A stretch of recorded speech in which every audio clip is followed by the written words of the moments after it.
మంచిది.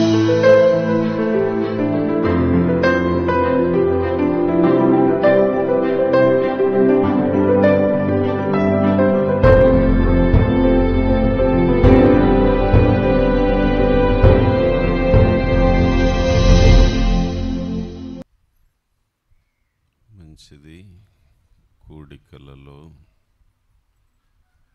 రెండవ దినములో ప్రవేశించాము.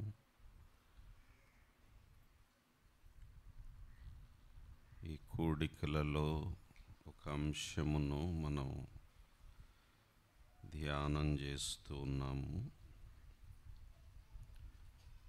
మన అంశం పేరేంటి?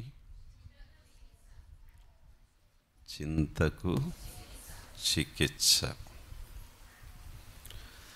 మన మూల వాక్య భాగం చెప్పండి. ఫిలిప్పీ 4వ అధ్యాయం 6-7. ఒకరు మైక్ తీసుకొని చదువుటలో సాయం చేయండి.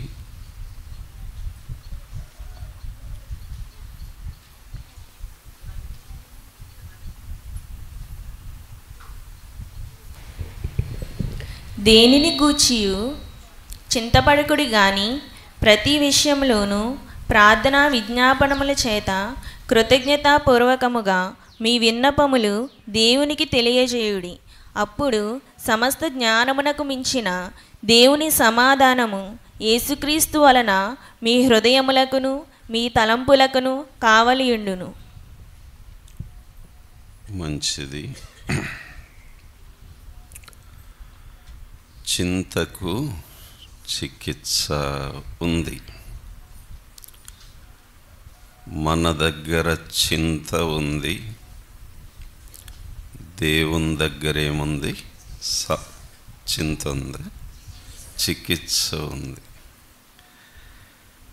మనము పేషెంట్లమైతే ఆయన డాక్టర్. మన చింతను దేవునికి ఇవ్వచ్చు. మీ చింత యావత్తును ఆయన మీద వేయండి. అప్పుడు ఆయన సమాధానం మనకు ఇస్తాడు. ఎక్స్చేంజ్ ఆఫర్ ఇది. చెప్పండి, ఎక్స్చేంజ్ ఆఫర్. ఈ కూడికల్లో ఎక్స్చేంజ్ ఆఫర్ మీటింగ్స్ ఇవి.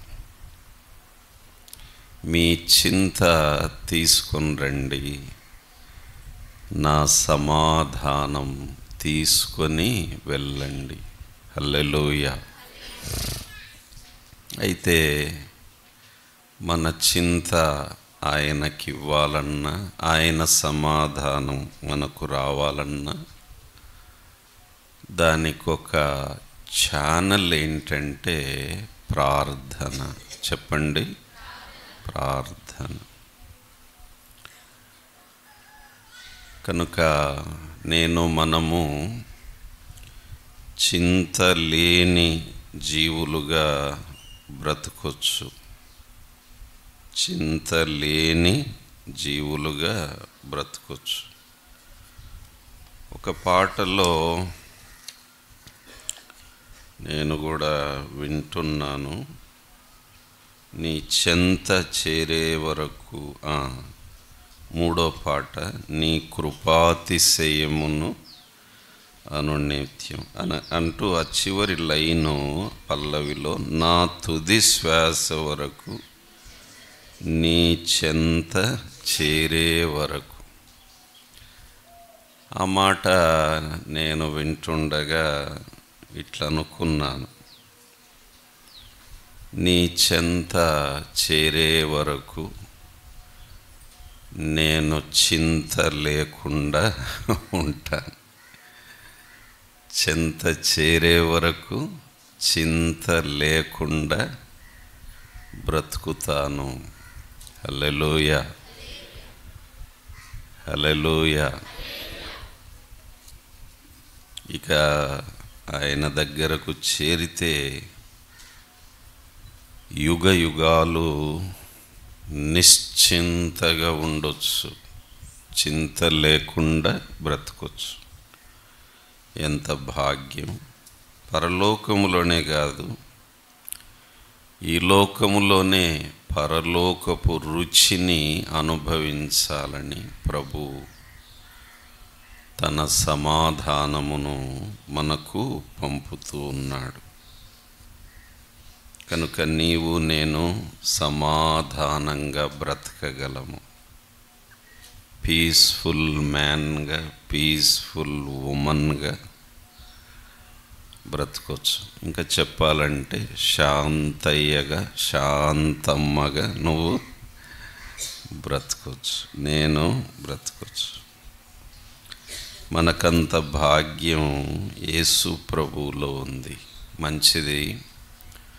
2 పాఠాలు నేర్చుకున్నాం. మొదటి పాఠం ఏంటి? అపాయములో ప్రార్థన. రెండోది అగ్ని పరీక్షలో ప్రార్థన. మూడో పాఠము అడవి జంతువుల మధ్యన ప్రార్థన. చెప్పండి, అడవి జంతువుల మధ్యన ప్రార్థన. రండి, దానియేలు గ్రంథము 6వ అధ్యాయం 16వ వచనం చదువుతారా? 6:16. అంతటా రాజు ఆజ్ఞ ఇయ్యగా బంట్రోతులు దానియేలును పట్టుకొని పోయి సింహముల గుహలో పడద్రోసిరి. పడద్రోయగా రాజు, నీవు అనుదినము తప్పక సేవించుచున్న నీ దేవుడే నిన్ను రక్షించునని దానియేలుతో చెప్పాను. ఈ వచనంలో దానియేలు ఎక్కడున్నాడు చెప్పండి? సింహముల గుహలు, అనగా అడవి జంతువుల మధ్యన పడ్డాడు. మూడో పాఠం అడవి జంతువుల మధ్యన ప్రార్థన. చిన్న ప్రార్థన చేసుకొని ధ్యానంలో మునిగిపోదాము.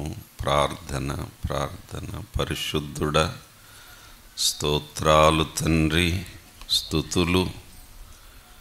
మా మధ్యన సమాధాన అధిపతిగా ఉండి మా చింతకు చికిత్స చేస్తున్న దేవా, స్తోత్రాలు నాయనా. స్తుతులు. మూడో పాఠం వైపు నడిపిస్తున్నావు, స్తోత్రాలు. పరిశుద్ధాత్మ ద్వారా పలికించండి, మంటి పురుగును మరుగు చేయమని, ప్రతి హృదయాన్ని తాకుమని, చికిత్స చేయుమని పరిశుద్ధాత్మునికి అప్పగిస్తూ సాతానును బంధించుమని, దూరపరచుమని, ప్రభు రక్తాన్ని ప్రోక్షించుమని యేసు క్రీస్తు ప్రభు ద్వారా స్తుతించి వేడుచున్నాము తండ్రి, ఆమేన్.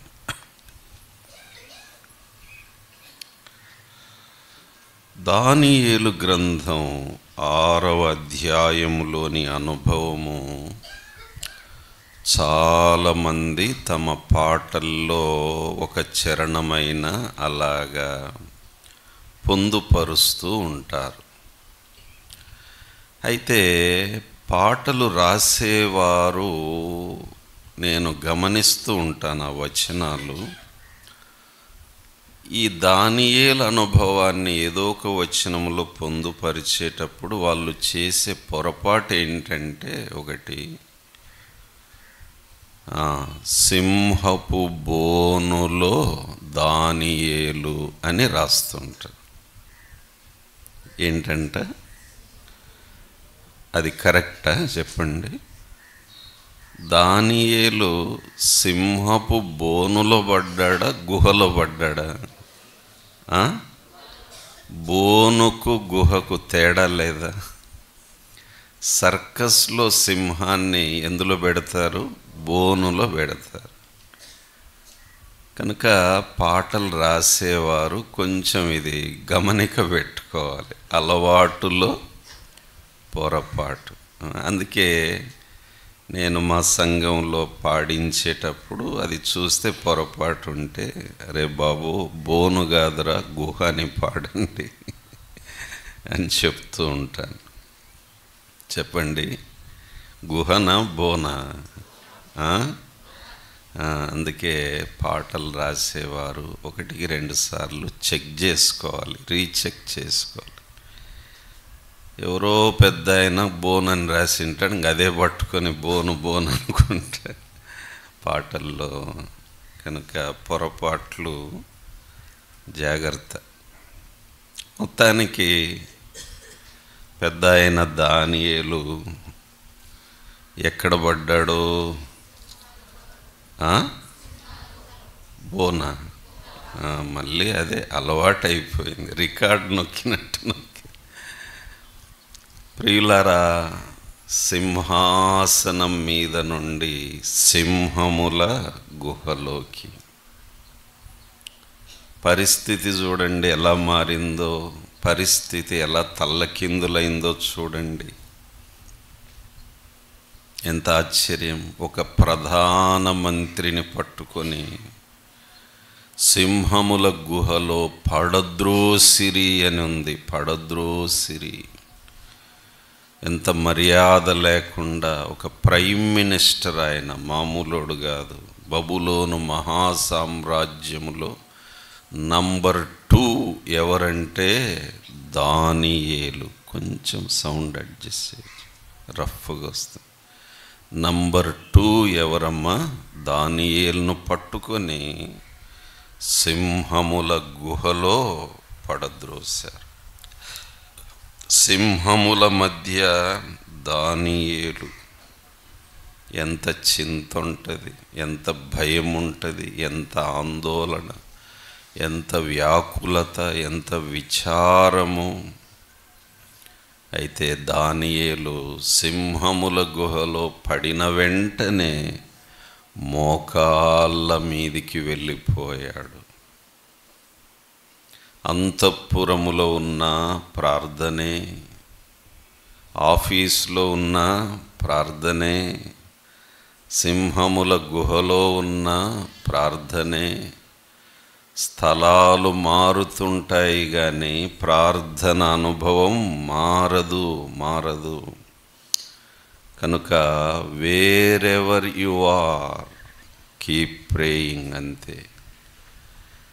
నువ్వు ఎక్కడున్నా, ఎక్కడికి వెళ్తున్నా, ఏం చేస్తున్నా, హృదయంలో నుండి ఒకటి పుడుతూ ఉండాలి. ఏంటది? ప్రార్థన. మంచిది. ఈ పూట 6వ అధ్యాయంలో సంచరించుదాము. మరొక 3 మాటలుగా ఈ అధ్యాయంలోని సంగతులను ధ్యానం చేసుకుందాము. 1 నీతి. చెప్పండి, 1 నీతి. 2వ మాట నిబ్బరము. చెప్పండి, నిబ్బరము. 3వ మాట నిర్దోషత్వము. చెప్పండి. 1 పలుకుతారా? అందరూ నోరు తెరవండి. నీతి. 2వది నిబ్బరము. 3వది నిర్దోషత్వము. దానియేలు సాక్ష్యము అంతకంతకు పెరుగుతూ ఉండగా రాజు దృష్టిలో పడ్డాడు. రండి, 6వ అధ్యాయం 1వ వచనం. తన రాజ్యమంతటి పైన అధిపతులుగా ఉండుటకై 120 మంది అధిపతులను నియమించుటకు దర్యావేషునకు ఇష్టమాయెను. వారిపైన 3 ప్రధానులుగా నియమించెను. ఆ 3 ప్రైమ్ మినిస్టర్స్. ఆ 3లో దానియేలు ముఖ్యుడు.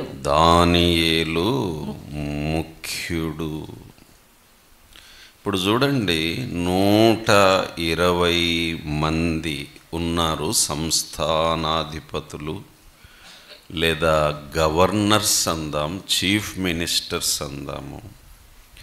120 మంది చీఫ్ మినిస్టర్స్ పైన 3 ప్రైమ్ మినిస్టర్స్గా ఆయన నియమించాడు. ఆ 3 ఆ 2 పైన దానియేలు ప్రధానమంత్రి.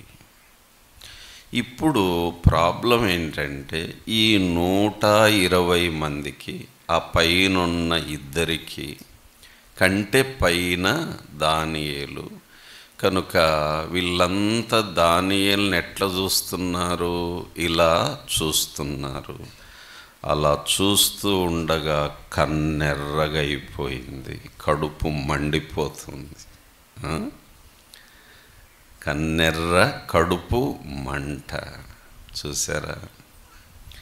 కనుక ఒక వ్యక్తి పైకి వస్తున్నప్పుడు, హెచ్చింపబడుతున్నప్పుడు, ప్రాస్పర్ అవుతూ ఉన్నప్పుడు ఆటోమేటిక్గా జరిగేది ఏంటంటే అందరూ నీ అభివృద్ధిని చూసి సంతోషించరు.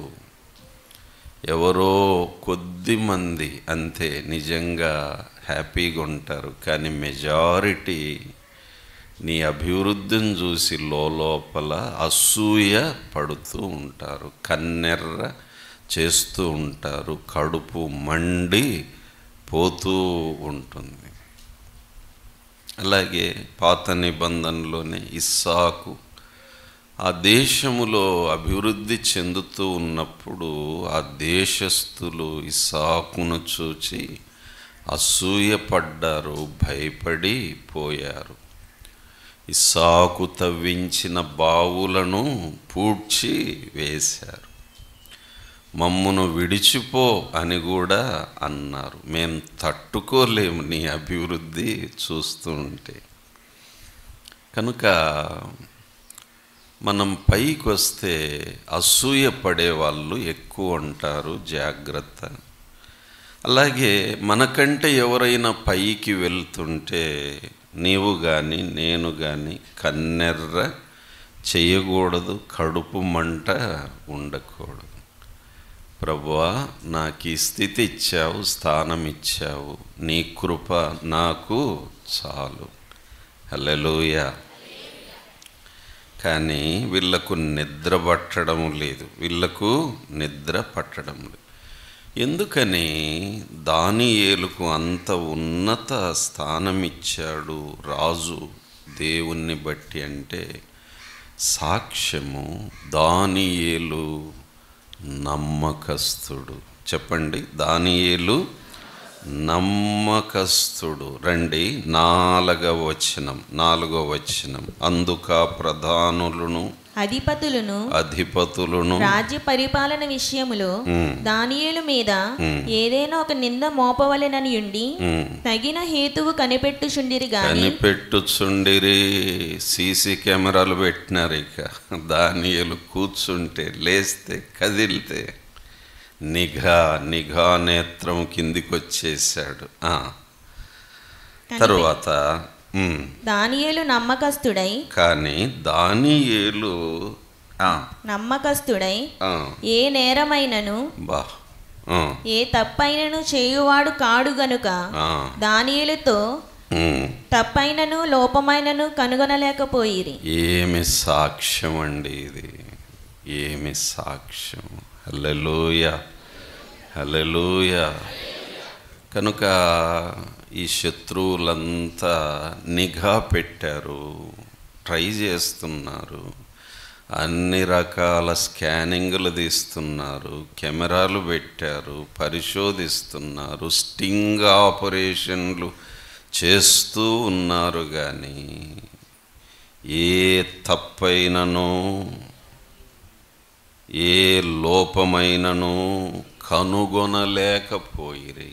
కనుక శత్రువులే ఒప్పుకున్నారు, అరే బాబు దానియేలులో లోపము లేదు. అంటే దీని అర్థం ఏంటి?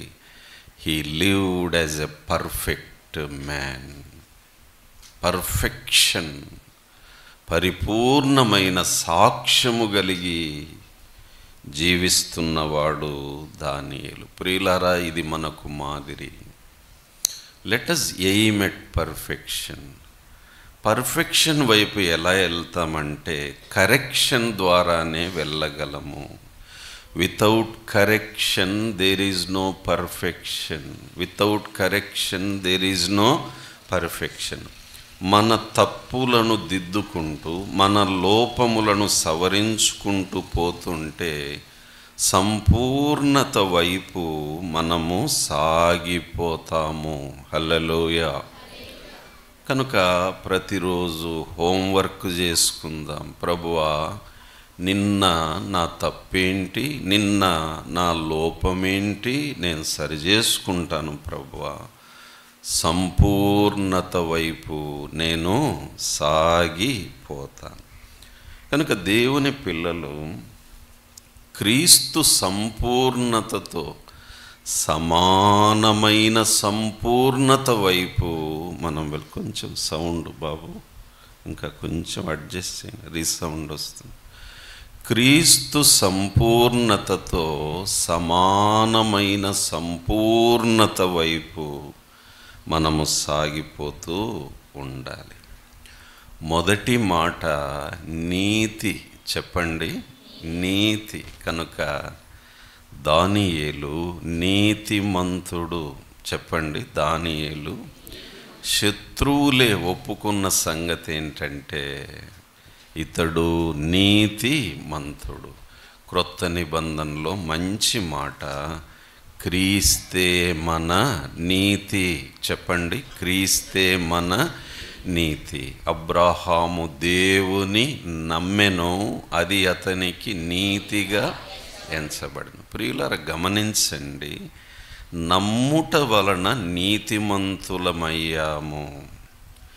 నీతిమంతులమయ్యాము కాబట్టి మన క్రియలు ఎలా ఉండాలి?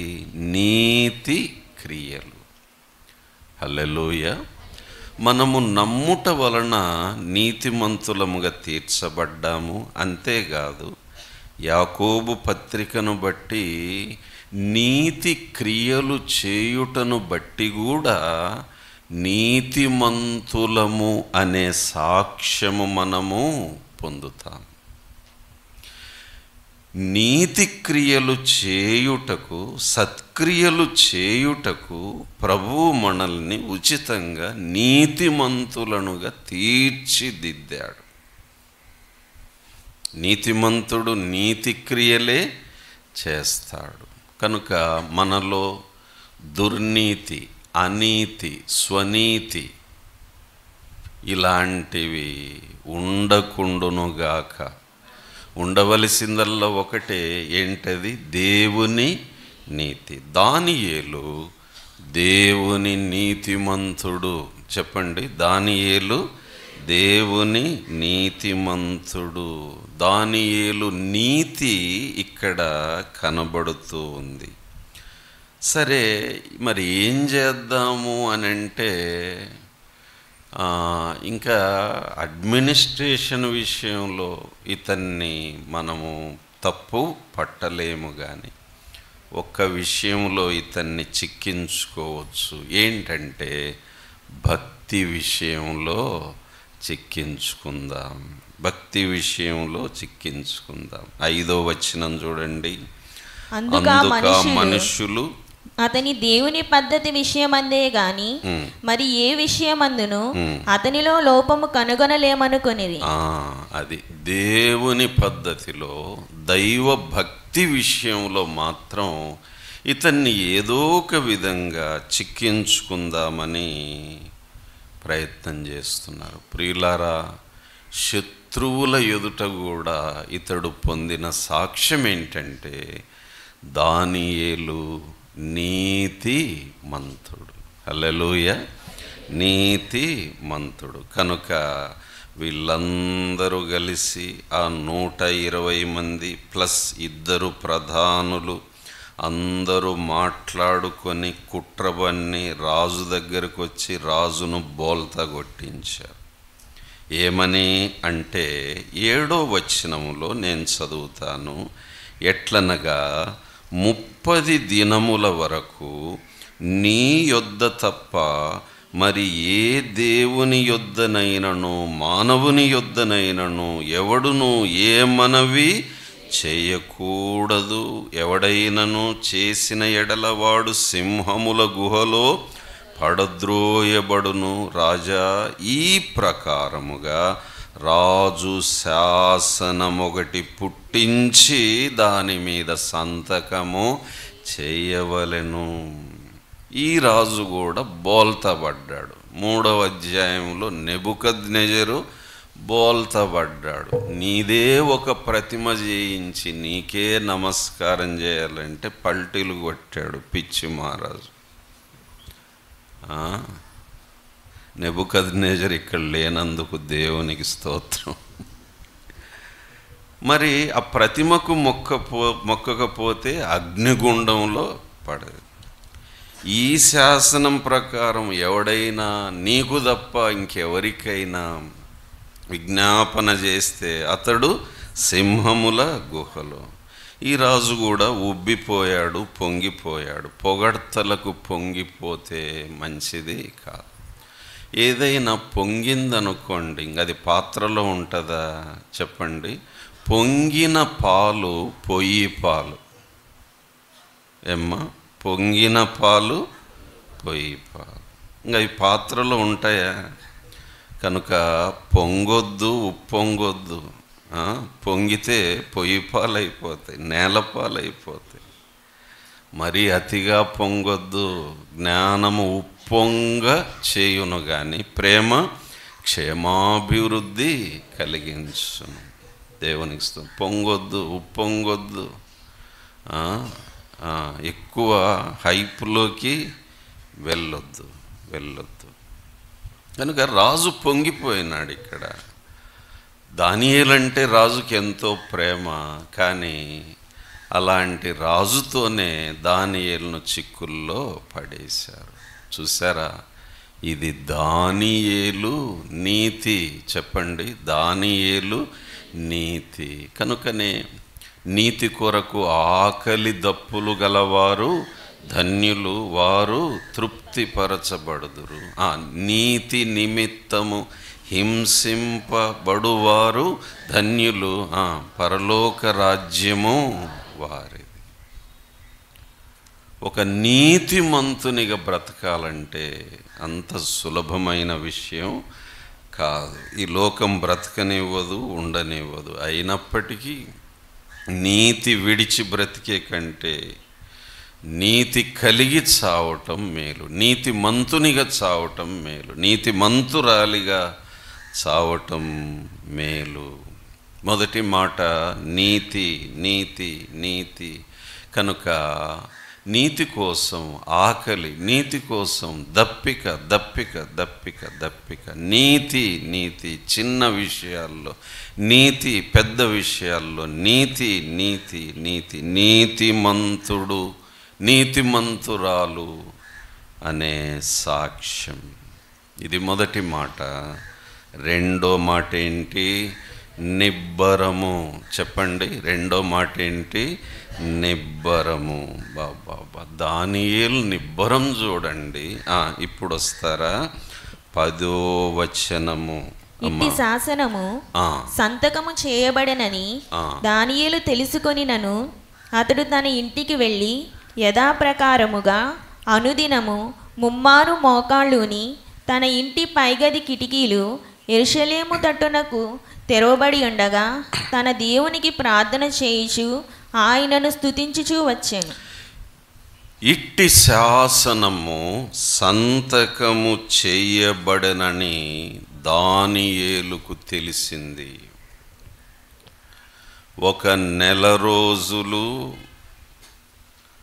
రాజుకు తప్ప ఏ దేవుని యొద్ద, ఏ మానవుని యొద్ద ఎవడే గాని మనవి చేయకూడదు.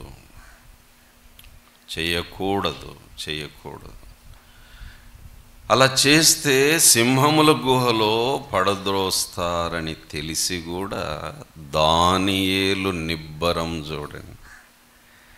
నిబ్బరము. ఇది మాట చాలా ఉబ్బరము కాదు. నేనేం చెప్పాను? ఉబ్బరానికి నిబ్బరానికి తేడా ఉందా లేదా? కడుపు ఉబ్బరంగా ఉందండి, మందంగా ఉందండి, అది వేరు, ట్రీట్మెంట్ అవసరం. ఉబ్బరం అంటే మా వైపు ఇంకొకటి కూడా, అంటే వాళ్ళ సంగతి ఏంటి వీళ్ళ సంగతి ఏంటి అని ఇట్లా చెవులు ముక్కులు కోసుకుంటూ ఉంటారు కొంతమందికి. అప్పుడు అలాంటి వాళ్ళని అంటారు, ఏమంత ఉబ్బరం నీకు, అవసరమా నీకు? ఏమ్మా, ఈ ఉబ్బరం కూడా మంచిది కాదు, కడుపు ఉబ్బరం కూడా మంచిది కాదు. దేవుని పిల్లలకు ఉబ్బరం ఉండకూడదు, కానీ ఏముండాలి? నిబ్బరం ఉండాలి. నిబ్బరమైన బుద్ధి కలిగి మెలకువగా ఉండండి అని పేతురు అన్నాడు. యెహోషువతో దేవుడు అన్నాడు, నిబ్బరము కలిగి ధైర్యముగా ఉండు. కీర్తనకారుడు అంటాడు, దేవా నా హృదయము నిబ్బరముగా ఉన్నది కనుక నేను పాడుతాను, స్తుతిస్తాను అంటాడు. కనుక విశ్వాసుల్లో కనబడాల్సిన మరొక క్యారెక్టర్ ఏంటంటే, నిబ్బరముందా నీకు? నిబ్బరంలో ఎదుగుతున్నావా? దానియేలు నిబ్బరం చూడండి. నెల రోజులు ఎవడే గాని ప్రార్థన చెయ్యకూడదు అంటే దానియేలు అంటున్నాడు, నెల రోజులు కాదు బాబు, అసలు ఒక్క పూట కూడా ప్రార్థన చేయకుండా నేను ఉండలేడని వాళ్ళకు కూడా తెలుసు. కనుక దొరికిపోతాడు వీడు, కథ సమాప్తము చేయొచ్చు. ప్రియులారా, దానియేలుకి ఇక్కడ ఉన్న ఒక మంచి అలవాటు చూడండి. అనుదినము ముమ్మారు 3 పూట్ల మనం కూడా ఒకటి చేస్తూ ఉంటాం. ఏంటి బాబు? ఆ విషయంలో మాత్రం రాజీ లేదు. ఒక్క పూట తగ్గినా కానీ అల్లరి చేసేస్తుంటాం. 3 పూటల ముచ్చటగా మనకి ఈ అలవాట్లు ఎక్కువ ఉన్నాయి. దానియేలుకు ఉన్న అలవాటు చూడండి. ఏంటి బాబు? 3 పూటల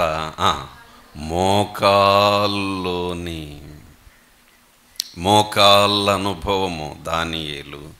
ప్రియులారా, ఈ 6వ అధ్యాయం వచ్చేసరికి దానియేలు వయసు ఎంతో తెలుసా? అసలు 1వ అధ్యాయములో దానియేలు వయసు దాదాపు 15 సంవత్సరాలు, 15 years, యంగ్ బాయ్. కానీ చరిత్ర అలా జరిగిపోతుంది. 6వ అధ్యాయానికి వచ్చేసరికి దానియేలు వయసు 90 ఏండ్లని దాదాపు బైబిల్ పరిశోధకులు చెప్తున్నారు. ఎన్నేండ్లమ్మా? 90 ఏండ్ల వయస్సులో దానియేలు మోకాల్లోని, అంటే దాని అర్థం ఏంటి? దానియేలుకు మోకాళ్ళ నొప్పులు లేవు. ఉన్నాయా? ఉంటే మోకాళ్ళు ఉనగలరా? లేదు. చూసారా? కనుక మోకాళ్ళ నొప్పులు వచ్చిన తర్వాత ఎలాగూ మోకరించలేము, కానీ మోకాళ్ళ నొప్పులు వచ్చే వరకైనా ఏం చేయాలి? మోకరిస్తూ ఉండాలి. మంచి అలవాటు. ఆన్ హిస్ నీస్, మోకాళ్ళ అనుభవం. మా సంఘంలో 80 ఏండ్ల వృద్ధుడు ఉండేవాడు. ఈ మధ్య ప్రభువునందు నిద్రించాడు ఆయన. ఆశ్చర్యం, 80 ఏండ్ల వయసులో కూడా నేనే చెప్తూ ఉంటాను, పెద్ద ఆయన కుర్చీ మీద కూర్చో, 80 ఏండ్లు వచ్చాయంటే ఆయన అనేవాడు, లేదు సార్ నేను కింద కూర్చోగలనని కిందే కూర్చునేవాడు, లేచేవాడు. నేను అడిగాను ఒకరోజు, నీకు మోకాళ్ళ నొప్పులు లేవా అని అంటే ఆయన చెప్పిన సాక్ష్యం, ఒకసారి మోకాళ్ళ నొప్పులు మొదలైనాయి సార్ అన్నాడు. మరి ఏం చేశారు అని అంటే, మోకరించి మొరపెట్టాను, మోకాళ్ళ నొప్పులు ఎగిరిపోయినాయి అన్నాడు. హల్లెలూయా. మోకాళ్ళ నొప్పులకు అతడు పొందిన ట్రీట్మెంట్ చూడండి, చెప్పిన ట్రీట్మెంటు. నాకు అప్పుడు అనిపించింది, మా మెడికల్ బుక్స్లో ఇలా లేదే. మోకాళ్ళ నొప్పులకు మోకరించి మొరపెట్టాలనే ట్రీట్మెంటు లేదు. అది అనుభవంలో అతడు నేర్చుకున్నాడు. కనుక అమలారా, ప్రియులారా, ఇది ఆయన అనుభవం అంతే సార్. ఆ రోజు ఎగిరిపోయిన అంతే అని మళ్ళీ కింద కూర్చున్నాడు. అలాంటి వాళ్ళు మాకు మాదిరి చూపించారు సంఘంలో. ఓహో, 80 ఏండ్లు వచ్చినా మోకరించవచ్చు, ప్రార్థన చేయొచ్చు. ఎట్ ది ఏజ్ ఆఫ్ 90, 90 ఏండ్ల వయసులో దానియేలు మోకరించి మొరపెడుతున్నాడు. దానియేలు, శాసనము కాపీ నీకు రాలేదా? వచ్చింది. ఇట్టి శాసనము సంతకము చేయబడిందని నీకు తెలియదా? తెలిసింది. అయినను మోకరించకుండా నేను ఉండలేను, మొరపెట్టకుండా నేను ఉండలేను, ఒక్క పూట కూడా నేను ఉండలేనని ఇక్కడ మంచి మాట, యథాప్రకారముగా, మంచి అలవాటు. కనుక కొన్ని అలవాట్లు అట్లా అయిపోవాలంతే. బైబిల్ చదవకుండా ఉండలేను, ప్రార్థన చేయకుండా ఉండలేను, మోకరించకుండా ఉండలేను, సంఘానికి రాకుండా ఉండలేను, కూడికల్లో పాల్గొనకుండా ఉండలేను, చర్చిలో పని ఉంటే చేయకుండా ఉండలేను, సువార్తకు వెళ్ళకుండా ఉండలేను బాబు, నా వల్ల కాదు అంటే దీన్ని ఏమంటారంటే హోలీ అడిక్షన్ అంటాడు. లోకంలో తాగుబోతులు తాగకుండా ఉండలేరు, బీడీలు తాగేవారు, చుట్టలు తాగేవారు తాగకుండా ఉండలేరు, సినిమాలు చూడకుండా ఉండలేరు, సెల్ ఫోన్ చూడకుండా ఉండలేరు. ఈ మధ్యలో అన్నిటికంటే పెద్ద అడిక్షన్, దురలవాటు ఏంటంటే సెల్ ఫోన్. అంతే. ఒక్క అరగంట చూడకుండా ఉండగలమా? ఎంత అడిక్ట్ అయిపోతున్నామో చూడండి.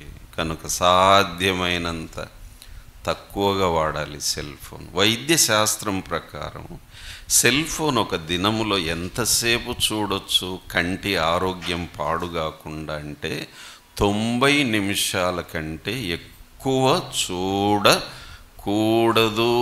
నీ కంటి ఆరోగ్యాన్ని దృష్టిలో పెట్టుకొని వైద్య శాస్త్రవేత్తలు, కంటి డాక్టర్లు చెప్పిన విషయం ఏంటంటే లెస్ దెన్ 90 మినిట్స్ అంతే. అది గుర్తుపెట్టుకోండి ఏమ్మా. కానీ చూస్తున్నాం కదా, గంటలు ఒక్కసారి ఏదో 2 నిమిషాలు చూద్దామనే లోపల అరగంట అయిపోయింటుంది. బాబోయ్, మనందరి చేతుల్లో ఉంది ఇప్పుడు. దాని పేరేంటి? Cell phone. అది ఒక్కటి చాలు మన జీవితాన్ని పూర్తిగా నాశనం చేయటం. ఇంకేం బయట అక్కర్లేదండి, ఇదొక్కటి చాలు. నీ చేతిలోనే నాశనకరమైన హేయ వస్తువు ఉంది. కానీ అది ఒక తప్పని కీడు, మనకి తప్పదు, వాడాల్సిందే. కనుక ఎంత పొదుపుగా వాడితే అంత క్షేమం. Bad habits, addiction. కానీ దానియేలుకు హోలీ హ్యాబిట్స్, పరిశుద్ధమైన అలవాట్లు. ఏమయ్యా నీ అలవాట్లంటే యథాప్రకారము ముమ్మారు మోకాల్లోని నేను ప్రార్థించకపోతే నాకు తృప్తి ఉండదండి, స్తుతించకపోతే తృప్తి ఉండదు. మళ్ళీ చదువుతారా? ఒక మాట ఇందులో ఇంకో తలంపు చూపిస్తాను. 10వ వచనం 10 6:10. ఇట్టి శాసనము సంతకము చేయబడినని దానియేలు తెలుసుకొనినను అతడు తన ఇంటికి వెళ్ళి యథాప్రకారముగా అనుదినము ముమ్మారు మోకాళ్ళూని తన ఇంటి పైగది కిటికీలు యెరూషలేము తట్టునకు తెరువబడి ఉండగా తన దేవునికి ప్రార్థన చేయుచు తన దేవునికి ప్రార్థన చేయుచు వచ్చాను. తన దేవుడు నా దేవుడు. ఏమర్థమవుతుంది ఇందులో చెప్పండి? నా దేవుడు అంటే ఏమర్థమవుతుంది? Personal experience. నా దేవుడు, మై గాడ్, మై గాడ్. దావీదు తన కీర్తనలో చాలాసార్లు నా దేవా, నా దేవా, నా దేవా. Personal experience. ఉదాహరణకు నా భార్య అంటారు భర్తలు. భార్యలు ఏమంటారు? ఎవరమ్మాయినా అంటే నా భర్త. అంటే ఏంటి దాని అర్థం ఏంటి? ఒక రిలేషన్ అక్కడ ఉంది. ఎవరు బాబు ఈమె అంటే నా భార్య అండి, నా నా మై ఓన్ వైఫ్. ఎవరమ్మాయినా నా భర్త అండి, మై ఓన్. పరమగీతంలో మంచి మాట, నా ప్రియుడు నావాడు, నేను అతని దానను. Personal experience. దేవునితో ఈ అనుభవం ఉందా? నా దేవుడు, my God, my God, my God.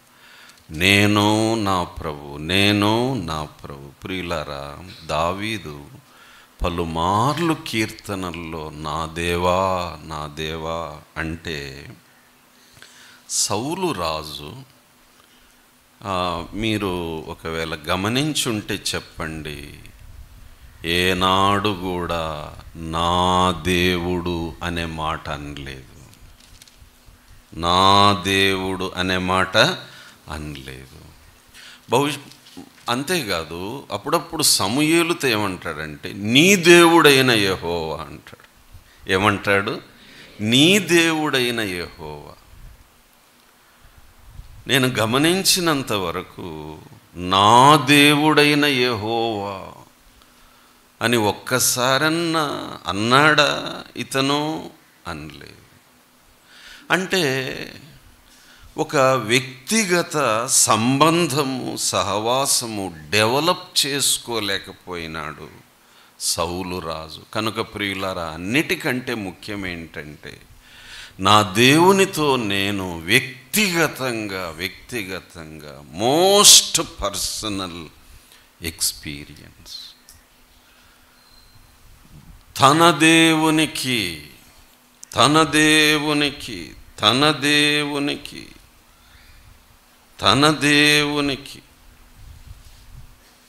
ఇక్కడ 5వ వచనములో కూడా వీళ్ళంతా గుంపు కూడి ఏమంటున్నారు? అతని దేవుని పద్ధతి విషయం. బాబా,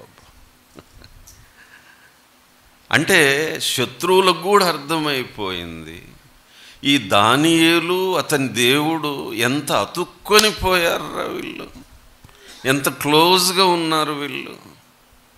అతని దేవుని పద్ధతిలో అంటాడు. పరిశుద్ధాత్ముడు ఏం రాయించాడు? తన దేవునికి ప్రార్థన చేస్తూ వచ్చాను. చెప్పగలవా? యేసుక్రీస్తు రక్షకుడు అని చెప్పొచ్చు, కానీ ఏం చెప్పాలి మనము? యేసుక్రీస్తు గట్టిగా నా రక్షకుడు అని చెప్పగలమా? ఎప్పుడు చెప్పగలము? మన పాపములు ఒప్పుకొని ఆయన పరిశుద్ధ రక్తంలో కడుగబడి నూతన జన్మ పొందినప్పుడు నా రక్షకుడవుతాడు. యేసుక్రీస్తు లోకరక్షకుడైతే నేను పొందే ప్రయోజనం ఏంటి? ఆ లోకరక్షకుడు ఏమవ్వాలి? నా రక్షకుడవ్వాలి. My saviour, my lord, my God. 1988 సంవత్సరం డిసెంబర్ నెల 27వ తారీఖు అర్ధరాత్రి 12 గంటల సమయంలో యేసుక్రీస్తు నా సొంత రక్షకుడైనాడు. నేను చెప్పగలను, నా యేసు. చెప్పండి. నా ప్రభువు కూడా చెప్పగలడు, నా కుమారుడు వీడు. డివైన్ రిలేషన్, సంబంధం ఉందా? వ్యక్తిగతంగా. బాబు బాప్తిస్మాలు ఎప్పుడు? రేపా? ఇప్పుడేనా? ఇదిగో ఇప్పుడే మిక్కిలి అనుకూల సమయం, ఇదే రక్షణ దినం. ఇంకెవరైనా అలా వెనక్కు ముందుకు వాయిదాలేస్తుంటే, అమ్మాయి ఎన్నాళ్ళు ఇట్లా? ఇదే అనుకూల సమయం. నౌ ఆర్ నెవర్ అన్నాడు ఒక భక్తుడు. నౌ ఆర్ నెవర్, అయితే ఇప్పుడు, కాకపోతే ఇంకెప్పుడు కాదు. కనుక అమ్మలారా, దానియేలు చూడండి, తన దేవునికి ప్రార్థన చేస్తున్నాడు. He is my God. దేవుడు కూడా చెప్పగలడు, హీఈస్ మై సర్వెంట్. అది ఒక రిలేషన్ అండి, రిలేషన్. ప్రభువుతో అలాంటి దగ్గరి సంబంధం, సహవాసం కలిగిన వారు ధన్యులు. హల్లెలూయా, హల్లెలూయా. తన దేవునికి ప్రార్థన చేయుచు స్తుతించుచు వచ్చాను. ఇది నిబ్బరం అంటే. మరణ శాసనం తల మీదికి వస్తోంది అని తెలిసి కూడా దానియేలు నిబ్బరం చూడండి, నిబ్బరం. అమ్మలారా, దేవుని పిల్లల్లో ఆ నిబ్బరమైన బుద్ధి ఉండాలి. అంటే మన చుట్టూ ఏం జరుగుతున్నా నన్ను షేక్ చేయలేవు. దావీదంటాడు, నేనంతగా కదిలింపబడను.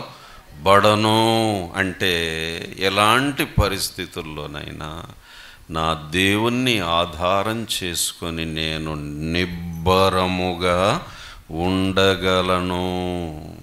నేను ప్యానిక్ అవ్వను, హిస్టీరియాతో వణికిపోను, నేను భయపడను, నేను కలవరపడను, నేను తత్తరిల్లను. నేను నిబ్బరముగా ఉంటాను. ఎవరిని బట్టి? నా దేవుణ్ణి బట్టి. హల్లెలూయా, హల్లెలూయా. ఏ మేరకు నిబ్బరం ఉంది మనలో. కనుక ప్రియులారా, మన దేవునికి మనము ఎంత దగ్గరగా ఉంటే అంత నిబ్బరంగా ఉంటాము, ఎంత దూరంగా ఉంటే అంత తల్లడిల్లిపోతుంటాము. జాగ్రత్త. నా దేవునికి సమీపంగా ఇంకా దగ్గరగా మోషే ముఖాముఖి నేర్చుకుందాం. తన దేవుడు. ఇక్కడ చూడండి, ఇంకా 11 చదువుతారమ్మా. ఆ మనుష్యులు గుంపుగూడి వచ్చి దానియేలు తన దేవునికి ప్రార్థన చేయుటయు. చూడండి, శత్రువులకు కూడా అర్థమైపోయింది, ఒరే బాబు వీడు మామూలుడు కాదు, ఎంత మొండోడు, ఎంత నిబ్బరం ఇతనికి. ఇంత శాసనం వస్తే కూడా ఏంట తెంపు తెగింపు. తన దేవునికి ప్రార్థన చేయుచు ఆయనను బతిమాలుకొనుట చూస్తున్నారు. కనుక వీళ్ళు ఏం చేశారు? వెంటనే రాజు సముఖమునకు వెళ్ళారు. వెళ్ళి, రాజా, ఏం బాబు, మీరు ఆజ్ఞ ఇవ్వలేదా? శాసనము చేయలేదా? చేశాంరా. ఏం జరిగింది? 13వ వచనం. అందుకు వారు చెరపట్టబడిన యూదులలోనున్న ఆ దానియేలు నిన్నే గాని నీవు పుట్టించిన శాసనమునే గాని లక్ష్య పెట్టక అనుదినము ముమ్మారు ప్రార్థన చేయుచు వచ్చుచున్నాడనిరి. చూసారా? ఈ దానియేలు చూడండి, రాజుగారు నువ్వంటే లెక్కే లేదు. పోనీ నీ శాసనానికన్నా భయపడాలి కదా, సింహగూలబడ లెక్కే లేదు, లక్ష్యము లేదు, వీటి మీద లక్ష్యము లేదు దానియేలుకు. దేని మీద? తన దేవుని మీదే లక్ష్యము. హెబ్రీ 3లో ఉంది, యేసు మీద లక్ష్యం ఉంచండి. మొదటి మాట, fix your eyes on Jesus. లక్ష్యం ఉంచండి, లక్ష్యం ఉంచండి.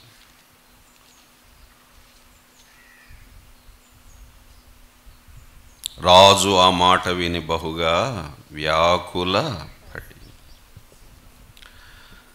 అయ్యో నేను ఇరుక్కొని పోయానే, చిక్కుల్లో పడ్డానే అని సాయంత్రము వరకు విడిపించుటకు ప్రయత్నము చేశాం.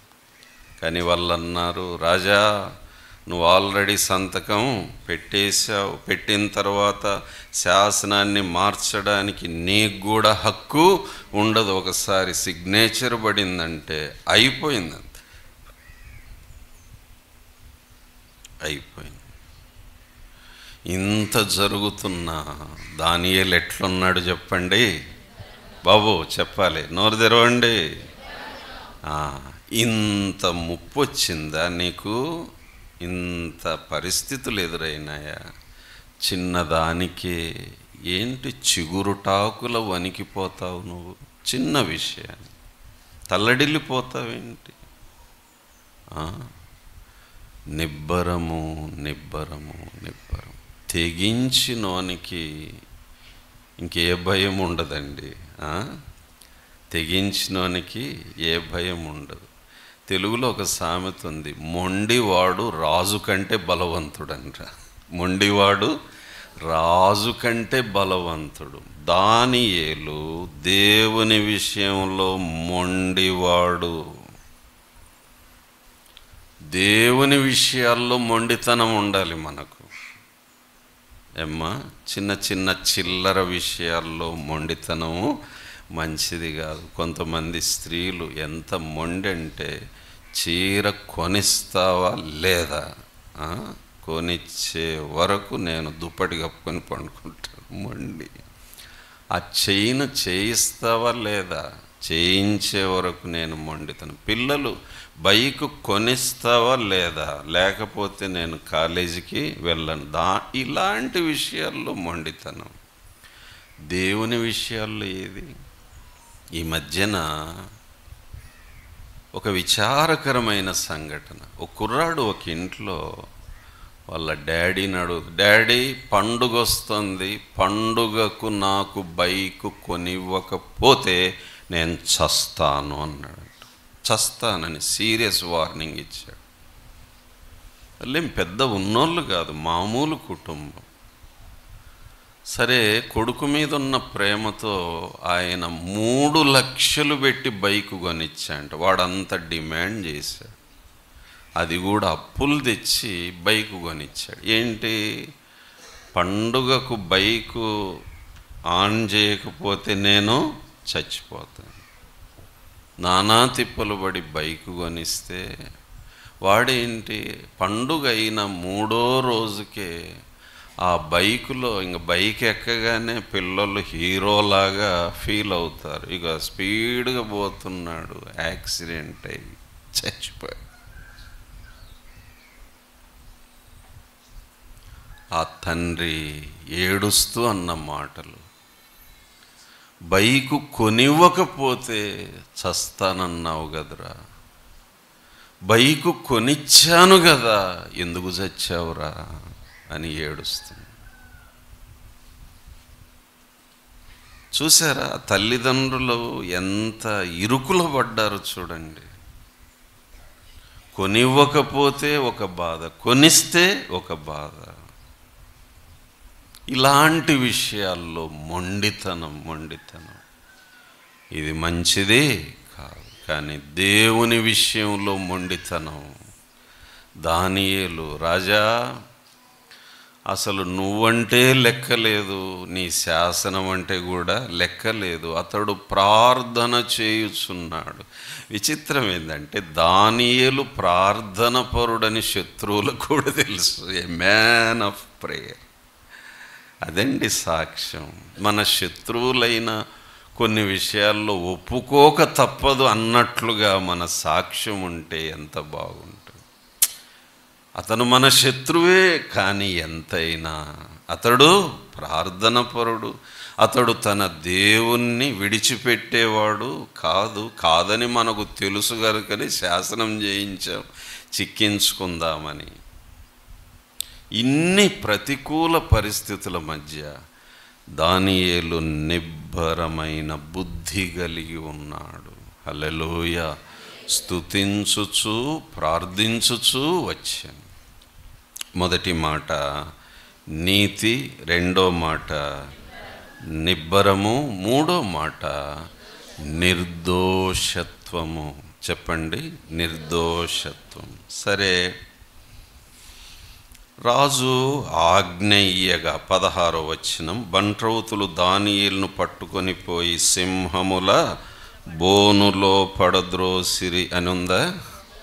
ఏమ్మా, పొరపాట్లొద్దు. పాటలు రాసేవారు కూడా దేంట్లో పెట్టారు బాబు? పడద్రోసారు సింహముల గుహలకు. చూడండి, సింహాసనం మీద నుండి సింహముల గుహలోకి,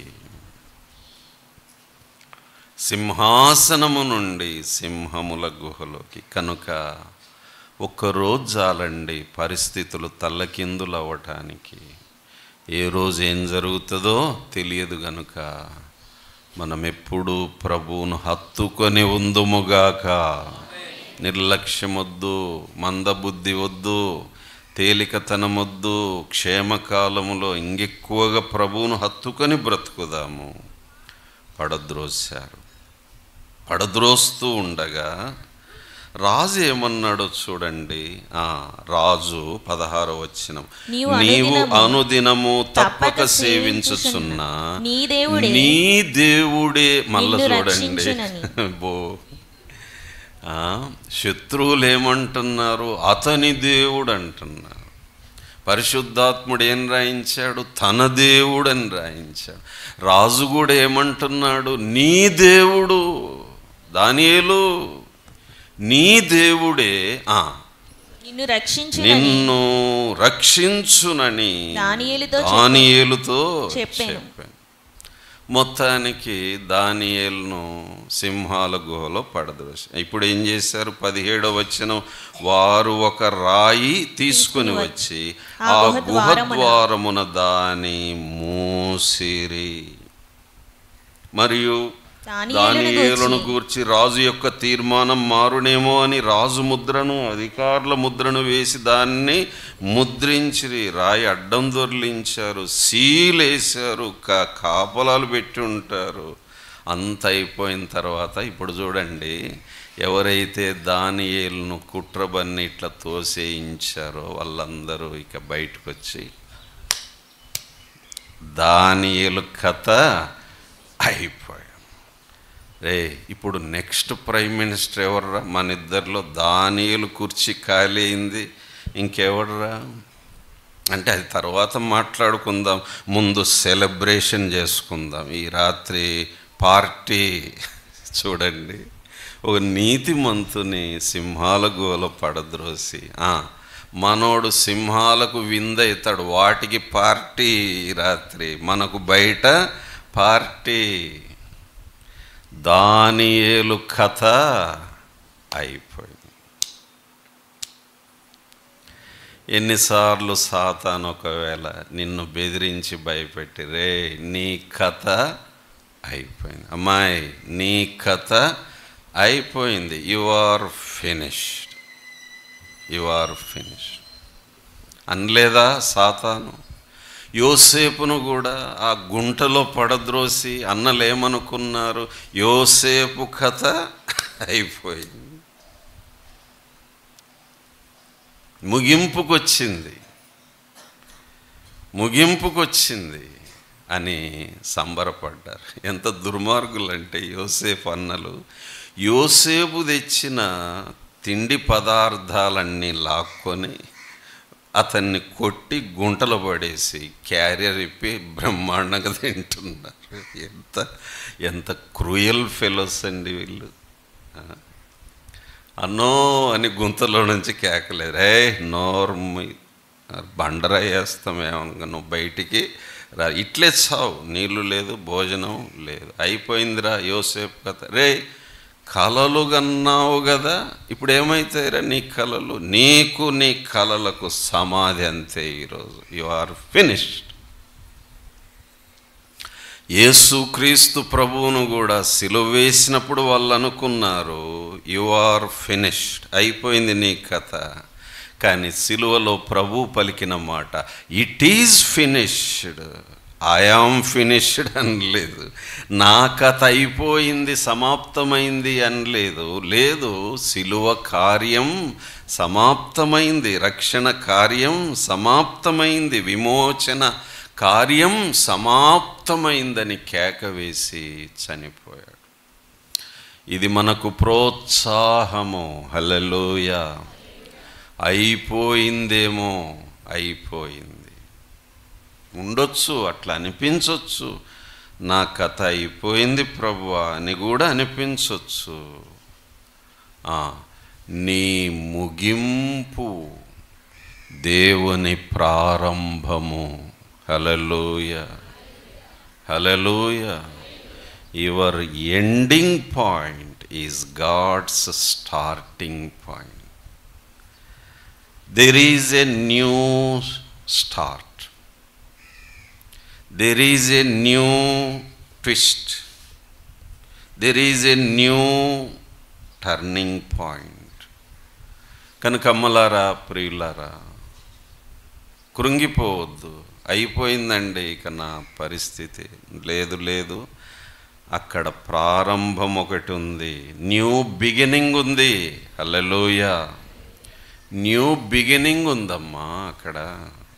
ఎస్, దానియేలు కథ అయిపోయింది. కొన్నిసార్లు నా జీవితంలో కూడా నా కథ అయిపోయిందేమో, నేను సేవలో సాగనేమో, ఇక నా వల్ల కాదేమో అనుకున్న సందర్భాలు ఉన్నాయి. యథార్థంగా ఒప్పుకుంటున్నాను. అయితే నా ప్రభు సెలవిచ్చిన మాట, నీ కథ ఇంకా ఉంది, ఇంకా ఉంది కనుకనే ఈరోజు ఇక్కడ నిలబడ్డాను. హల్లెలూయా, హల్లెలూయా. సాతాను ఎన్నోసార్లు బెదిరించాడు, నీ అంతు చూస్తా అని బెదిరించాడు, నీ కథ ముగిస్తా బెదిరించాడు. దేవునికి స్తోత్రం. దేవుడు సాతాను నోరు మూయించాడు. కథ పూర్తి కాలేదు. తెలుగు సినిమా సీరియల్ లాగా అది సాగుతూనే ఉంది. తెలుగు టీవీ సీరియల్ అయిపోయినాక ఏమంటారు, ఇంకా ఉంది, వచ్చే వారం పార్వతికి ఏమవుతుందో, ఇక వారం దాకా టెన్షను అమ్మలక్కలకి. అబ్బో, అట్లా తెలుగు టీవీ సీరియల్ లాగా మన కథ ఏం అయిపోదు. ఎందుకని, దేవుణ్ణి బట్టి అది సాగిపోతూ ఉంటుంది. హల్లెలూయా. ఆహాహా. ప్రోత్సాహం, ప్రోత్సాహం, ఉత్సాహం, ధైర్యం తెచ్చుకుందాం. అందుకే ఇలాంటి సంఘటనలు దేవుడు రాయించి ఉంచాడు. ఒకసారి ఒకడు వచ్చి అన్నాడు నాతో, నీ కథ అయిపోయింది అన్నాడు. ఏమన్నాడు? నీ కథ అయిపోయింది అంటే నేనన్నాను, దేవునికి స్తోత్రము అన్నాను. అంతే. నెల రోజుల తర్వాత వాడు మళ్ళీ వచ్చాడు. వచ్చి అన్నాడు, నా కథ అయిపోయింది అన్నాడు. దేవునికి స్తోత్రం అని అన్నాడు. వాడు అడ్రస్సే లేడు. ఇంకా విచిత్రం, వాడు భూమి మీద లేడు ఈరోజు. దేవుని దయ, నేను మిగిలే ఉన్నా. పొగురు మాటలు మాట్లాడొద్దు. ఇతరుల శ్రమను, బాధను చూసి అపహాస్యం చేయొద్దు. ఏమో రేపు నా గతి ఏంటో. ఇర్మియాలో ఒక మాట ఉంది, ఎవని మాట వానికే భారమగును. జాగ్రత్త. వాడు పలికిన మాట చివరికి ఎవరికి భారమైంది? వానికే భారం. ఆ మాటను తిప్పి దేవుడు వాని మీదే వేశాడు. నెల రోజుల్లో వాని కథ, నా కథ అయిపోయింది. వాడిప్పుడు భూమి మీద లేడు, బహుశా నరకంలో నింటాడు వాడు. అంతే. జాగ్రత్త, మాటలు జాగ్రత్త. వీళ్ళు గుహ బయట నిలబడి ఏమనుకుంటున్నారు? దానియేలు కథ అయిపోయి, దుమ్మంటిందిరా, రాయి దొర్లించి అది ఇదేసి సీలేసి అని ఇట్లా అనుకొని దానియేలు కథ అయిపోయింది. లోపల సింహాలకు పార్టీ, మనకు బయట మనకు పార్టీ. పదండ్రా అన్నీ రెడీ చేసుకున్నారు. ఆ రాత్రి విందులు చేసుకుంటూ ఉండింటారు వాళ్ళు. కానీ రాజు తన అంతఃపురానికి వెళ్ళి ఉపవాసము ఉన్నాడంట. సంభ్రమాలు, నాట్యాలు ఆపేశాడు. ఎంటర్టైన్మెంట్ వద్దు. నిజంగా రాజు కూడా ఎంతో కలత చెందాడు. రాజు ఉపవాసం ఉన్నాడని మనకు అర్థమవుతూ ఉంది. రాజు ఉపవాసం ఉన్నాడు. 18 అంతటా రాజు తన నగరునకు వెళ్ళి ఆ రాత్రి అంత ఉపవాసం ఉండి నాట్య వాయిద్యములను జరుగనీయలేదు. అతనికి నిద్ర పట్టకపోయెను. కనుక ఏం చేసింటాడు రాజు? నేను ఎట్లా అనుకుంటున్నాను, కూర్చొని, ఓ దానియేలు దేవుడా, ఎక్కడున్నావయ్యా? నీ భక్తుడు సింహాల గుహలో పడ్డాడు, కాపాడయ్యా, కాపాడు కాపాడు. నీ భక్తుడు నాది పొరపాటు అయిపోయింది. నన్ను కూడా బురిడి కొట్టించారు, వీళ్ళంతా మోసం చేశారు. నిస్సహాయుణ్ణి, బుద్ధిపూర్వకంగా నేనైతే చేయలేదు. దానియేలు సింహాల గుహలో పడితే రాజు ప్రార్థన చేస్తున్నాడు, మొరపెడుతున్నాడు. విశ్వాసంతో అర్థం చేసుకోవచ్చు. ఏమని? ఓ దానియేలు దేవుడా, నీ భక్తుడు పడ్డాడు, నీకు అసాధ్యమైంది ఏది లేదు. హల్లెలూయా. వీళ్ళేమో రాత్రి విందు చేసుకున్నారు. లోపల ఏం జరుగుతుందో ఎవరికి తెలియదు. కానీ మనకు అర్థమవుతుంది. సింహాల గుహలో పడిన వెంటనే దానియేలు మోకాళ్ళ మీదికి వెళ్ళింటాడు. పొద్దు మునిగాక వేశారు. అంటే పొద్దున ప్రార్థన చేశాడు, మధ్యాహ్నం చేశాడు. ఇప్పుడు మిగిలింది ఏంటి? రాత్రి ప్రార్థన చేయాలి. రాత్రి ఎక్కడ ప్రార్థన చేస్తున్నాడు? సింహాల గుహలో. ఎప్పుడైతే మోకాళ్ళ మీద పడ్డాడో, ఇక సింహాల గుహలో దృశ్యం ఊహించుకుందాం. అవన్నీ చుట్టుకొని ఉంటాయి.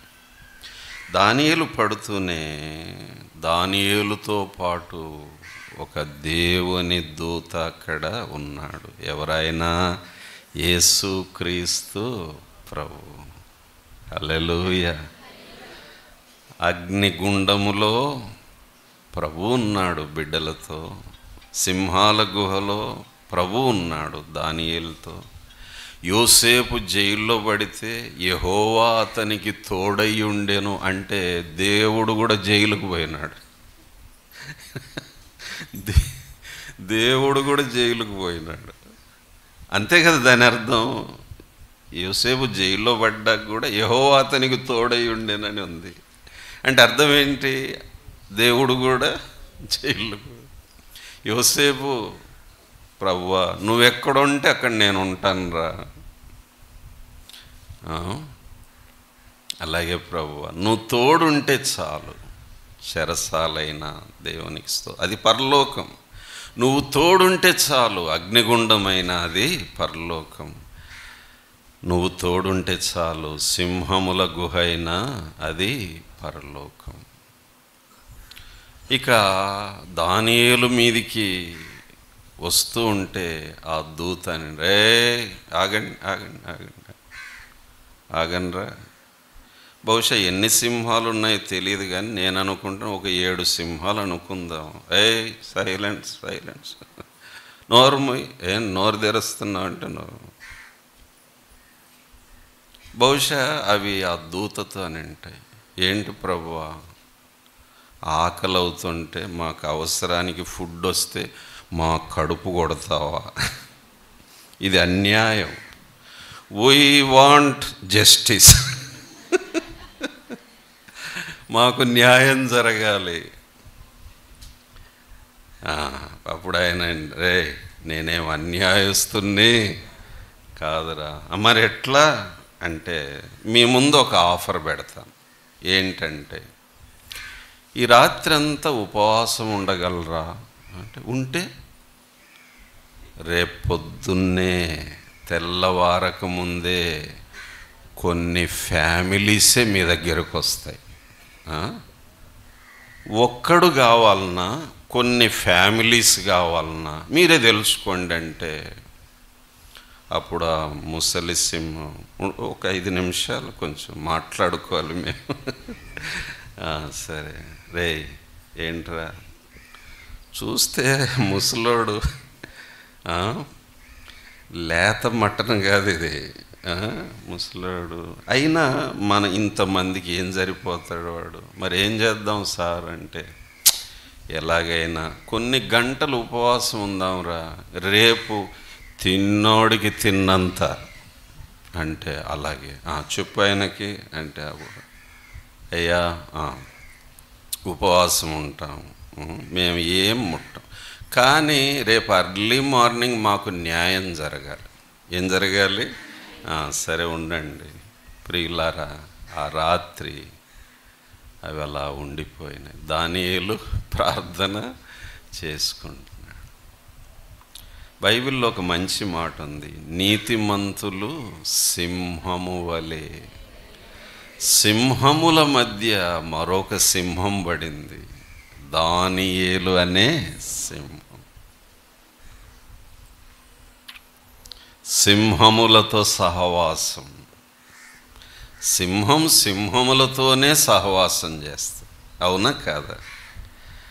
సింహాసనం మీద నుండి సింహముల గుహలో పడేశారు. ఓ సామెత ఇలా ఉంది, సింహము ఎక్కడ కూర్చుంటే అదే సింహాసనం అన్నారు ఒక ఆయన. సింహం ఎక్కడ కూర్చుంటే దాని పేరే ఏంటి? సింహాసనం. సింహాసనం అని దానికి పేరు ఎట్లొచ్చిందంటే సింహం కూర్చునే చోటు కాబట్టి దాని పేరేంటి? ఇప్పుడు దానియేలు సింహాల గుహలో కూర్చున్నాడు, అదే దానియేలు సింహాసనం. హల్లెలూయా. ఆహా, ఏమి అనుభవం అండి ఇది. కనుక నీవు నేను కొన్నిసార్లు ఒంటరిగా ఇలాంటి అనుభవాల గుండా చుట్టూ సింహాలు నోర్లు తెరుచుకొని మింగేస్తారేమో, ఈ సమస్యలు నన్ను మింగేస్తాయేమో అని భయపడుతూ ఉంటాం. ప్రియులారా, దానియేలు సాక్ష్యము మనకు టానిక్ లాంటిది. చెప్పండి, టానిక్ లాంటిది. ధైర్యము తెచ్చుకోవాలి. 90 ఏండ్ల వయసులో ఈ పరీక్ష చూడండి. కనుక ఇక్కడ ఇంకో పాయింట్ గమనించాలి. వృద్ధులు పెద్దలు ఉన్నారు ఇక్కడ. యెహోషువ గారు లాంటి వాళ్ళు పెద్దలు, తల నెరిసిన వారు ఉన్నారు. మనము మామూలుగా లోకంలో 60 ఏండ్లు పనిచేస్తారు, రిటైర్ అయిన తర్వాత ఇంకేంటండి హాయిగా ఉంటాను, కాలు మీద కాలేసుకొని పెన్షన్ తినుకుంటూ ఉంటానని అట్లా అనుకుంటారు, విశ్రాంత జీవితం. కానీ ఆత్మీయ జీవితంలో రిటైర్మెంట్ లేదు. ఉందే? వయస్సు పెరిగే కొద్దీ కూడా పరీక్షల బలం కూడా పెరగొచ్చు. 90 ఏండ్ల వయసులో ఏమండి కాలు మీద కాలేసుకొని కూర్చుందాం అనుకున్నాడా దానియేలు? ఇంకా నాకు ఏ సమస్యలు ఉండవులే, నన్ను ఎవరు ఏమనర్లే అనుకున్నాడా? లేదు. 90 ఏండ్ల వయసులో ఏం పరీక్ష అండి నాకు. కనుక ఆఖరి రోజు వరకు నీకు నాకు ఏదో పరీక్షలు ఎదురవుతూనే ఉంటాయి. Be prepared. అమ్మాయి వింటున్నారా? ముసలి బ్యాచ్, నాకెందుకండి పరీక్ష ఈ వయసులో ఏంటండి అంటే మరి దానియేలుని అడుగు. దానియేలు కంటే పెద్దదానివే నువ్వు. 90 ఏండ్లు ఉన్నాయా? 90 ఏండ్లు ఉన్నాయా? దానియేలు గారు, అవును బాబు, 90 ఏండ్లలో కూడా పరీక్షలు వస్తాయి. అయితే ప్రభు మనకు తోడు. దేవునికి స్తోత్రం. హల్లెలూయా. సరే, తెల్లారుతుంది. ఇప్పుడు రండి 19వ వచనం. తెల్లవారుజామున రాజు వేగిరమే లేచి సింహముల గుహ దగ్గరకు త్వరపడిపోయాను. అతడు ఆగండి. రాజు ఏం చేశాడు? పరిగెత్తుకుంటా సింహముల గుహ దగ్గరికి వెళ్తే ఈ బ్యాచ్ అంతా ఏం చేస్తున్నారు? All night party. ఇంకా పార్టీలో మునిగి తాగి తిని ఎగురుకుంటే త్వరపడి పోయాను. ఇప్పుడు చూడండి, అతడు గుహ యొద్దకు రాగానే దుఃఖస్వరముతో దానియేలును పిలిచి, జీవము గల దేవుని సేవకుడైన దానియేలు, నిత్యము నీవు సేవించుచున్న నీ దేవుడు మళ్ళీ రక్షింపగలిగిన నీ దేవుడు దానియేలు నిన్ను రక్షింపగలిగిన అని అతనిని అడిగాను. అందుకు దానియేలు, రాజు చిరకాలము జీవించునుగాక. ఆహా, సింహముల గుహలో నుండి సింహగర్జన వినపడట్లా, మానవ స్వరం వినపడుతోంది. సింహాలన్నీ నోళ్ళు మూసుకొని కూర్చున్నాయి. సింహముల గుహలో నుండి బయటికి ఏ స్వరం వినబడుతుంది? గట్టిగా కేకేయండి ఒకసారి. బాబా, రాజు అసలు తట్టుకోలేకపోయినాడు. అమ్మో, దానియేలు బ్రతికే ఉన్నాడు. పైగా మాట్లాడుతున్నాడు ఏమని? రాజు చిరకాలము జీవించునుగాక అని ఏమంటున్నాడు? రాజా, నేను నా దేవుని దృష్టికి నిర్దోషినిగా కనబడి తిని. మూడో మాట ఏంటి? నిర్దోషత్వం. గనుక ఆయన తన దూత నంపించి సింహములు నాకు ఏ హాని చేయకుండా వాటి నోళ్ళు మూయించెను. రాజా, నీ దృష్టికి నేను నేరము చేసిన వాడను కాను గదా. సింహముల గుహలో నుండి మానవ స్వరం వినబడుతుంటే రాజు అతి సంతోషభరితుడై దానియేలును గుహలో నుండి బయటికి తీయించారు. బయటికి వచ్చాడు. మంచి మాట. అతడు తన దేవుని యందు. ఈ మాటలు చూడండి. ఈ మాట పరిశుద్ధాత్ముడు, తన దేవుడు. బాబు, పర్సనల్ రిలేషన్ ఉండాలి. ఏదో గుంపులో భక్తి కాదు మనది. సంఘంలో భక్తి ఉండాలి, కానీ సంఘంలో కూడా పర్సనల్ టచ్ ఎవరితో ఉందా? డెవలప్ చేసుకుందాం, కల్టివేట్ చేసుకుందాం, అలవాటు చేసుకుందాం. 24 గంటలు 24/7 నా ప్రభువుతో లైవ్లో ఉండాలి. నేను లైవ్లో ఉండాలి. హల్లెలూయా. అతడు తన దేవుని యందు భక్తి గలవాడైనందున అతనికి ఏ హానియు కలుగలేదు. గాడ్ ఆఫ్ డానియేల్, దానియేలు దేవుడండి. కనుక ఈ గ్రంథానికి ఇంకొక పేరు పెట్టవచ్చు, దానియేలు దేవుడని పేరు పెట్టుకోవచ్చు మనం. హల్లెలూయా. ఎస్. ఇప్పుడు రండి పాడుకుందామా? ఏమైనా చేయగలవు, పాడండి. కథ మొత్తం మార్చగలవు, నీ నామముకే మహిమంతా తెచ్చుకొందువు. ఏమైనా మొత్తం మార్చగలవు, నీ నామముకే మహిమంతా తెచ్చుకొందువు. యేసయ్యా, యేసయ్యా, నీకే సాధ్యము. హల్లెలూయా. బాగా పాడుతున్నారు. దానియేలు ఒకవేళ అప్పుడు ఈ పాట వింటే బయటకు వస్తూ, ఏమైనా చేయగలవు, కథ మొత్తం మార్చగలవు, నీ నామముకే మహిమంత తెచ్చుకొందువు, ఏమైనా చేయగలవు, కథ మొత్తం మార్చగలవు. నీ నామముకే మహిమంత తెచ్చుకొందువు, యేసయ్యా యేసయ్యా, నీకే నీకే సాధ్యము. ఆహా, నా దేవుడు అసాధ్యుడు. నమ్మిన వారు చప్పట్లు కొట్టేసి హల్లెలూయా. దానియేలు బయటకు వచ్చి నా దేవుడు అసాధ్యుడు. కథ అయిపోయింది అనుకున్నారు వాళ్ళు. దానియేలు ఏమంటున్నాడు? కథ మార్చాడు అంటున్నారు.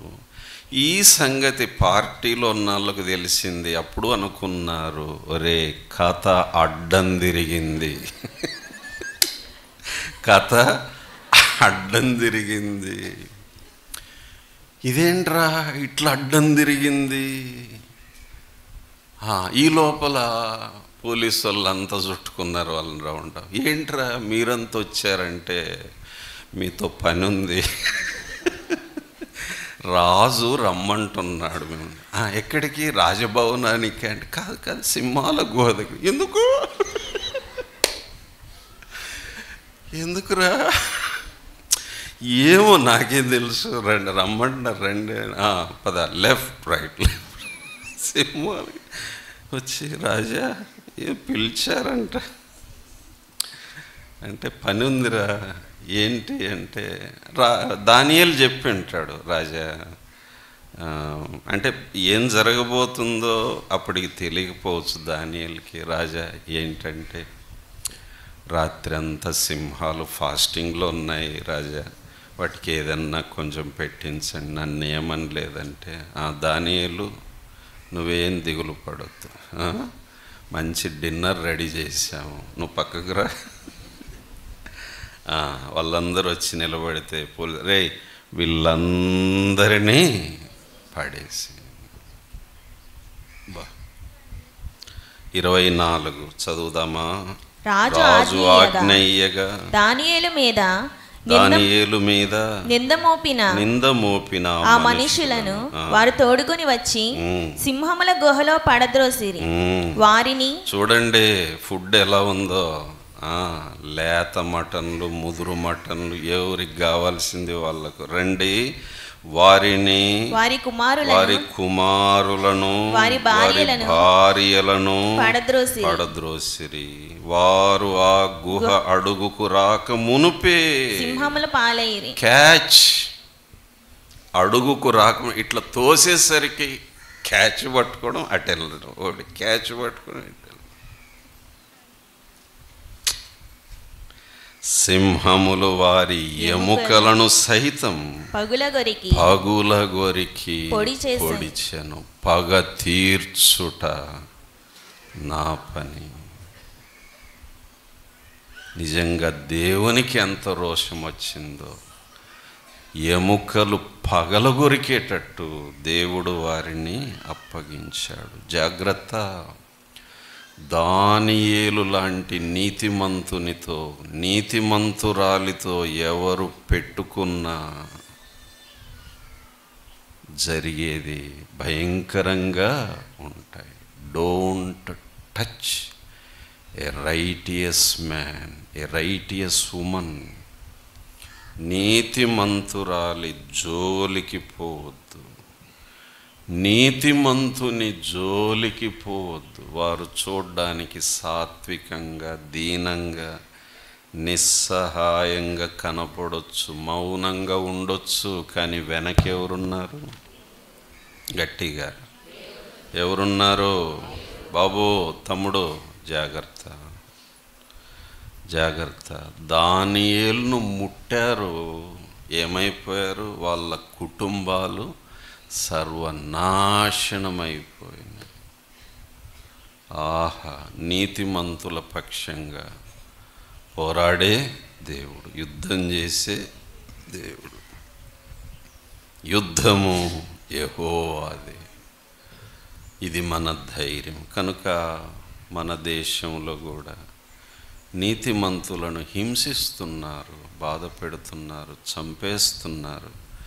కానీ వారు ఎంత ఉగ్రత పోగు చేసుకుంటున్నారో ఇది చదివితే అర్థమవుతుంది.